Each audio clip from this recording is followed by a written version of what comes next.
గురువులకు పెద్దలకు అందరికీ క్షణార్థి. గత 3 రోజులు శ్రీమాత్రేనమా గత 3 రోజుల నుంచి మేము శివశక్తులందరము పోరాడినాము. మేము నిన్న కూడా మాట్లాడినాము. మీడియా వాళ్ళు కూడా మాకు సహకరించారు. కానీ పోలీస్ ప్రభుత్వం మాకు సహకరిస్తలేరండి. ఇక్కడ ప్రభుత్వం మాకు సహకరించలేదు. ఈరోజు మేము ఎలా అయితే నిన్న మేము మాట ఇచ్చినామో అలాగే మేము బోనం సమర్పించుకున్నాము. శివశక్తులం అందరూ వచ్చి మా పెద్దలు చిన్నలు గణాదులు అందరూ వచ్చి ఈరోజు బోనం అమ్మకు సమర్పించి అమ్మని శాంతిపరచదు.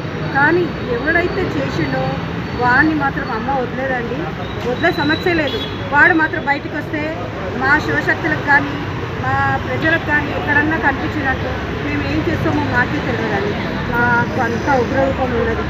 మేము తలుచుకుంటే ఈ సంఘటన ఈ కట్టమైసమ్మ గుడి నుంచే ముగించాలని మేము ప్రభుత్వాన్ని కోరుకుంటున్నాము.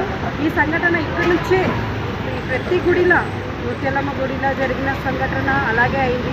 అతన్ని మేపిడి జైల్లో పెట్టి మళ్ళీ పంపించాడు. పిచ్చోడు ఎక్కడ చూసినా పిచ్చోడు అంటారు. కానీ మేము పిచ్చోళ్ళు అయితే ఏం జరుగుతుందో తెలియదండి. పిచ్చోడు అని ఒక ముద్ర వేసి ప్రభుత్వము అతన్ని పిచ్చోడు చేసి మేపుతారు. మేపినంతసేపు మేపి బయటికి పంపించేస్తారు. దాని తర్వాత అలాగే జరుగుతూనే ఉంటుంది. ఈ ఇష్యూ మళ్ళీ ఎక్కడా జరగదు.